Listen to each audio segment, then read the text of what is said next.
Hi guys, let me show you how to make the most amazing crispy fried chicken. Just listen to this crunch.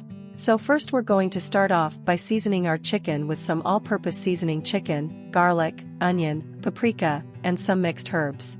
Gonna mix this all together, and please note I'm not using any oil, just so dry rub seasoning. Cover this and set aside to marinate. Then for the flour, I'm going to make some seasoned flour with the same seasons I use on chicken. Then I wet batter with some egg whites, some flour and some soda water. And then we're also going to have a bowl of plain flour. So first we're going to dip the chicken into the clean flour, then the wet batter, and then the seasoned flour, and then we're going to set aside. Once you finish doing this, gonna let this rest for at least 2 more minutes. And then we're going to fire at 170 degrees for about 10 to 12 minutes depending on the size of the chicken. And then there you go guys. This chicken is so amazing and she definitely try it. Please show some love to subscribe and share for more tips like this.